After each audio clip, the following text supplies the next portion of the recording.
ओम गंग गणपतये नमो नमः। श्रीमद्भागवत चतुर्थ स्कंद अतः सप्तविश्वाध्याय पुरंजनपुरी पर चंडबेग की चढ़ाई तथा काल कन्या का चरित्र।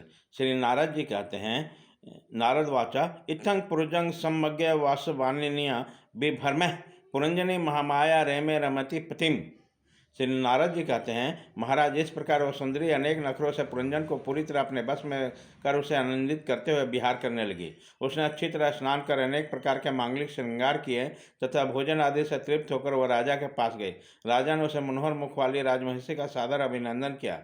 पुरंजनी ने राजा का आलिंगन किया और राजा ने उसे गले लगाया। फिर एकांत में मन के अनुकूल रहस्य की बातें करते हुए ऐसा मोहित हो गया कि उस कामनी में ही चित्त लगा रहने के कारण दिन रात का भेद निरंतर बीतते हुए काल की दुस्तर गति का भी कुछ पता न चला।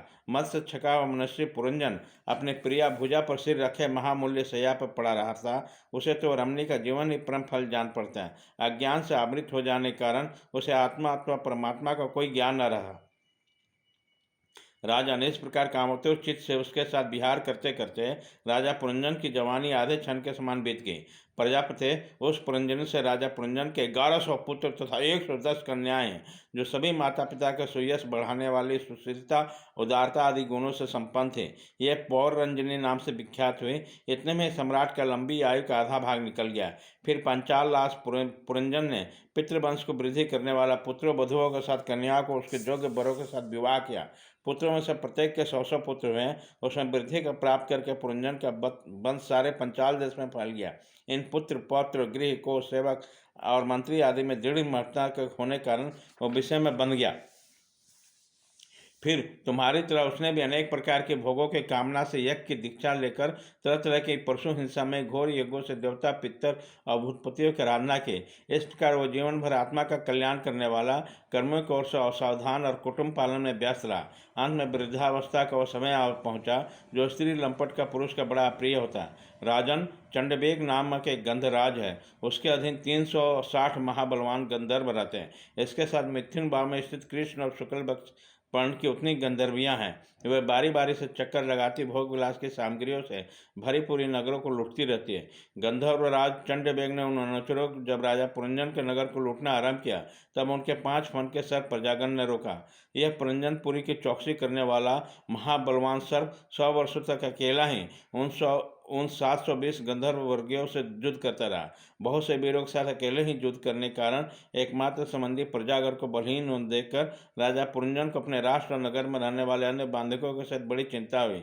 वो इतने दिनों तक पंचाल देश के उस नगर में दत्तों द्वारा लाए हुए कर के लेकर विषय भोगों में मस्त रहता। स्त्री के वशीभूत रहने के कारण उसे अवश्य भाई भाई का पता ही न चला। बहस्वन बहुत दिन तक काल की एक कन्या वर की खोज में त्रिलोकी में भटकती रही। फिर उसे किसी ने स्वीकार नहीं किया। वह काल कन्या जरा बड़ा भाग्यहीना थे, इसलिए लोग उसे दुर्भाग्या कहते थे। एक दिन राजर्षि पुरु ने पिता को अपनी जौवन देने की इच्छा से उसे वर लिया। इससे प्रसन्न होकर उन्हें राज्य प्राप्ति का वर दे दिया।